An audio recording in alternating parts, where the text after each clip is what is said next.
Doesn't always work. Here we go. Ho, ho, ho. I'm John Miglash for the WDMA. We're going to be talking about the post office today and some other fun stuff. So hang with me. But first, I want to show you this. Look at this. I got a Christmas card from David Foley. That's so nice. You know, I got one from Joanne Gore a couple years ago. I don't know where it went though, but you know, I keep them forever, really. I keep them around here. I put them there. It gives me joy. And it came in the mail, and it's tangible, and it's signed by David. So there we go. I got a lot of reasons to think that's special.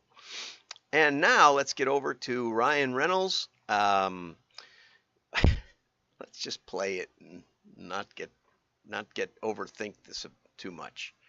Okay, so here we go.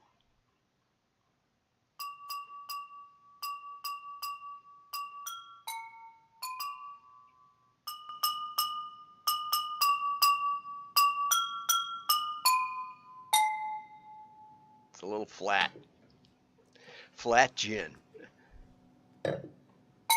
There you go.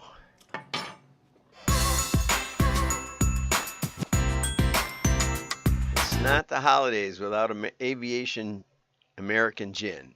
Not something I have a taste for. I like scotch, and I like bourbon, and I like brandy, and I like a lot of things, but not gin. But that's okay. I do like Ryan Reynolds, and whenever I see him in a commercial, I think it's pretty special. And so enough of that. Let's get over and find out about the backstory, right? Now I gotta hit the right buttons, and for some reason this thing got stretched out so I can't hit the buttons properly. There we go. Not sure how that happened, but somehow it did. Okay, so here's the story from Audrey Kemp. Ryan Reynolds puts the gin in Jingle-Bells. It's coming. Wait, it's coming. The gin in Jingle-Bells in Aviation Gin's holiday creative. The gin brand delivers a Christmas puzzle that keeps New Yorkers scratching their heads and a musical martini performance of a holiday classic. So they put up signs in Times Square. Let's see if I can make this zoom in. I think I can. There we go. Okay, so here's the sign. There's a bottle of aviation gin, there's a seagull, and some bells. So that's Gin-Gull-Bells. I was a little disappointed because Audrey didn't capture enough of that. So I titled this Reynolds Gin-Gull-Bells.pdf. So if you go to WDMA afterwards, you can download your very own marked up copy of this. But anyway, then there was on the other side of it, there was a QR with aviation gin on it. And that takes you to the new holiday spot where he plays Gin-Gull-Bells on gin. It was created by Reynolds' creative agency Maximum Effort, and it will be on display at 48th and 7th in Times Square until January 7th. So isn't that funny? Okay, one of the topics we spent a lot of time on at the Jingle and Mingle the other day was AI, and so Sarah Fletcher sent me this. Is this Sarah Fisher? Sarah Fisher or Sarah Fletcher? I have a friend named Fletcher. It's his first name. And anyway, Styliquin sent me this article. Sarah Styliquin. And the headline is all messed up. Now, I think that's because she used AI to build it. I think that's part of it. It seemed like a simple request. Nope. So she wanted to create a graphic for 3 easy ways to get more sales this season. Nothing fancy, just the title with some holiday whimsy. I thought it would be fun to start with the words in the title, then add a Santa hat to the number 3. Okay, sounds pretty straightforward to me. Your graphic artist could whip that up in seconds. I headed over to Adobe Express to see if I could whip it up in a GIF with AI. I mean, how hard could it be, right? So here's what happened. Here's the instructions I gave Adobe Express AI generator. I typed the words, 3 easy ways to get more sales this season with a festive Christmas look and a red Santa hat on the 3. So you'd think it would start with the words, but it seemed to have the most fun with the Santa hat, because every one of these has a Santa hat. And this one is the only one that puts it up. Let's try and zoom in again to give you the best of this, the best of all worlds here. Okay, this one, 3 EA wads to Termore. Sassless season sale. The Senin. It's not even words. Okay, so that's the first try. Not much you can use there. There's nothing here at all. There's not one. Oh yeah, more to more sales. But it does have a Santa hat on it. And this one is something sales session, sort of. Man, oh man, oh man. And the last one is something else. Now you might say, and make sure all the words, you might have to, what I'm hearing about AI, because I haven't bothered messing with it, because it seems so much wilder than like a spreadsheet or word processing, or a database where you pretty much give it the input and it arranges it, or you arrange it. But when you let the computer get wild here, you get what you get.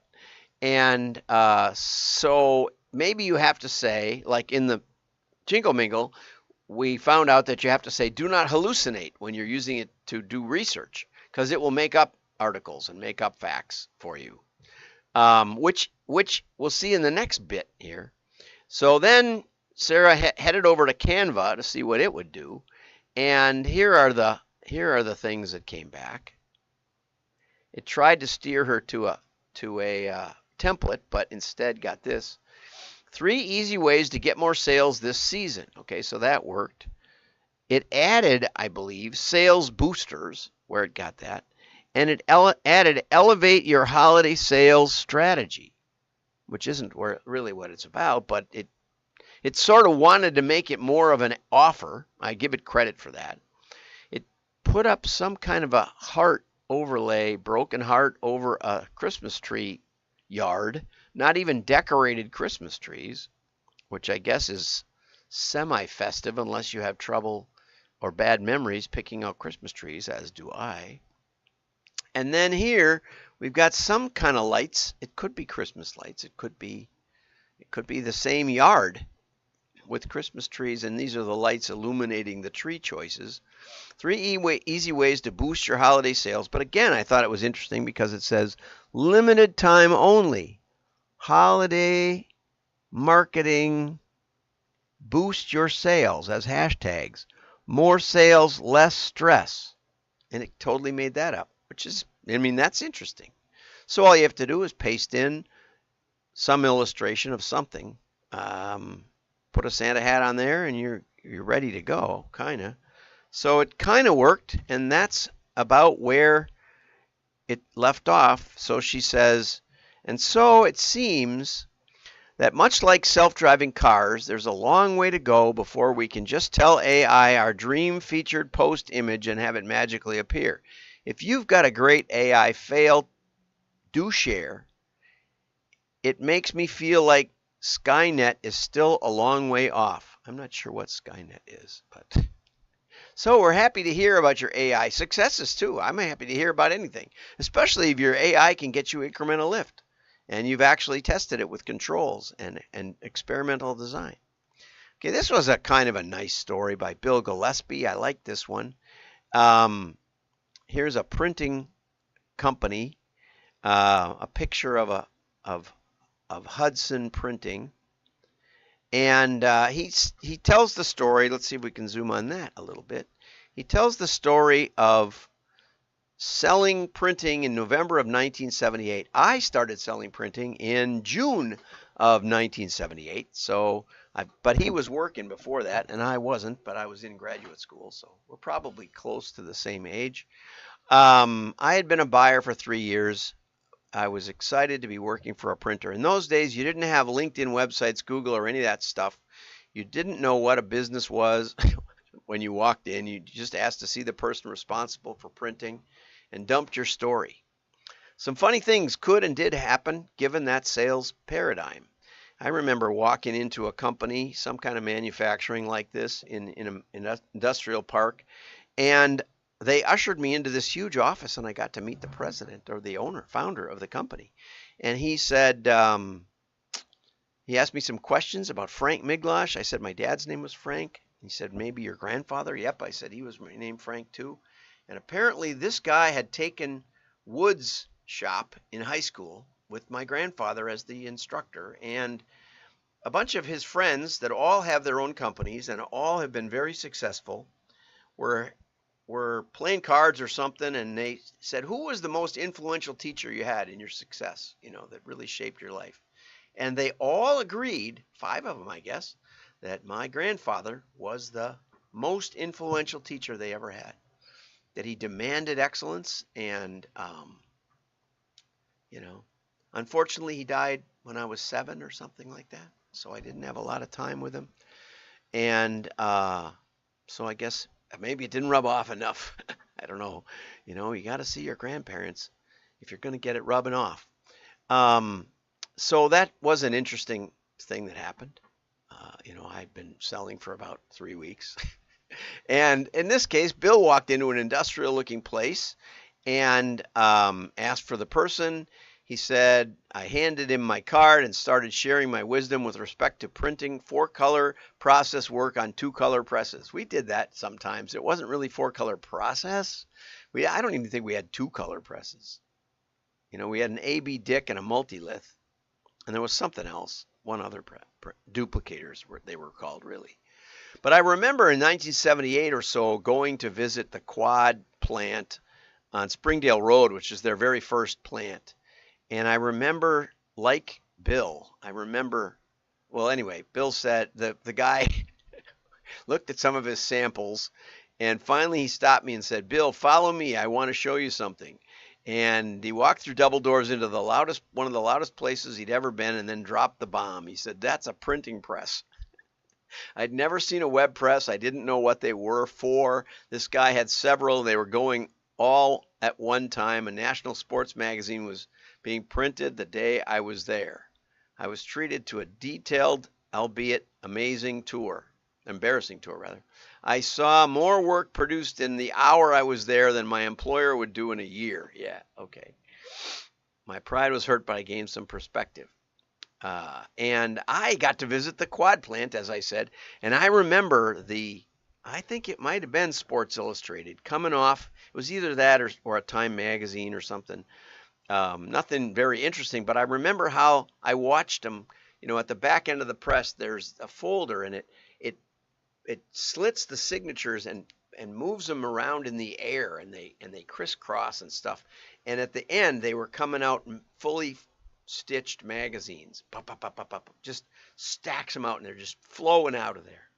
Probably fully addressed, although I'm not sure about that at that particular time, but probably.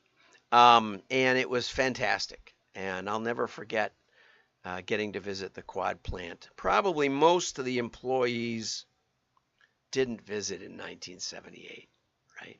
So I have some history with Quad. I got to work with Harry Quadracci a little bit. I dressed up my motor scooter. Talk about an uninformed call. I dressed up my motor scooter, put my little son on the back, who was about 7 maybe at the time, and we rode it over to North Lake where Harry was usually in the parade with his Harley. And in those days, you didn't have to register first or whatever. If you had a interesting looking vehicle, you just got in the parade. So that's what I did. I said, Harry, we should be working together. And we did. It was pretty much fun. And then he died, and they had a new regime in there that I've reached out to many times. I will again today. But amazing company, and just down the street. whenever I write to one of their people from around the country, I always say, and I'm willing to go to Sussex, Wisconsin to meet with you. Okay, but anyway, Bill goes on to say that reps owe it to themselves and their victims to know who they're calling, on whom they are calling. And we all receive these LinkedIn messages about how they can generate leads for you, or they don't know what you're doing.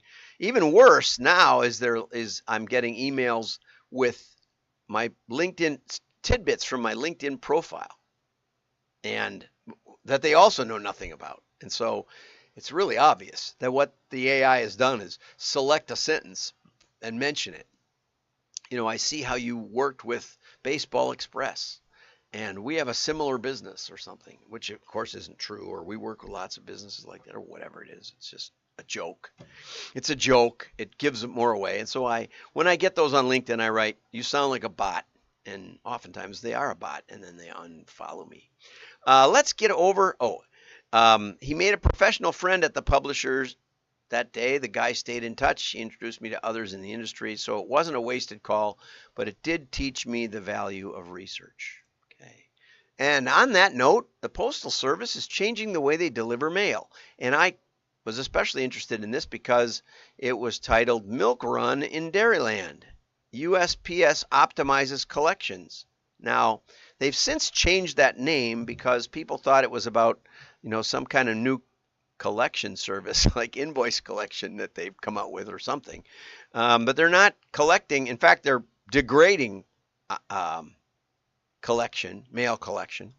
But they've implemented it around Richmond, Virginia. Now they're implementing it in Wisconsin, and they won't really tell what they're doing, but it looks like they're basically leaving alone the big mail areas, anything within 50 miles. They may change that to 25 miles, but they're going to start with 50 miles. The blue ones then will be only visited when they drop the mail off at the blue ones, and then they pick up whatever's been deposited the prior day. Okay, so it's one stop, drop and pick up in the blue. Maybe some of these, if they have higher population, will still be left alone. I think that's the purple ones here. That makes some sense. And so then the yellow ones are the ones that are pretty much for sure, like Wausau. See, Wausau gets special treatment in purple. Stevens Point gets special treatment in purple, but the yellow ones will definitely only get the incoming mail comes to the post office, and the outgoing mail goes away. Now they've got some clever things going on. They don't count mail. They don't count mail as being received by the post office until it's scanned. So I believe part of the shtick here is that your post office empties their mailbox out front at 5 p.m., let's say, and you're in the yellow, then someone will go out from the post office and grab the mail, bring it in. Now, it can be sorted at night, but typically it isn't. And so then the next morning, it will go on the truck instead of going in that evening, which it probably has been for a long time, because typically the mail would get dropped off in the morning and then would get picked up at night, even in these small postal stops. Now, Steve Falk mentioned that not only does this benefit the efficiency, but it also benefits the fuel use because you make fewer stops, fewer runs. Although on this one, it kind of they mapped it out down here. I'll find this. Here's the combined method, the new method. So we have the processing facility. You go out, drop off, pick up, drop off, pick up, drop off, pick up, and back. Okay, and here you go out, drop off, don't pick up. This is the old way. Drop off, don't pick up, drop off, don't pick up, or drop off and pick up, then come back and pick up and pick up. Okay, and because the processing centers are generally in larger population areas, this sort of works, but I'm not sure it makes that much difference. But if you're with me still to this day, it may matter in because they're not really keeping up to date. Their delivery rates have dropped radically, even with the relaxed standards, where last year, I'm trying to find with the relaxed standards, I thought I highlighted it for sure. Maybe it's down into the bowels of this. There's all kinds of detail here. All kinds of depth. So you can download this again at, the potential for discrimination is highlighted, that rural areas are being discriminated against. The clock starts the moment the piece is scanned, so not necessarily when it's picked up from here's the part I wanted. December 31st, for the first quarter, only 78% of first-class mail was on time compared to 96% last year. Okay? And just 35% was on time going from California to Connecticut compared to 96% last year, because I think they've cut back some of the airmail. So probably more detail than you wanted. I don't pretend to understand all of this stuff, but it's interesting, the analysis. Have a great day. Merry Christmas. Like and repost. Your friends will know you're smart. Bye-bye.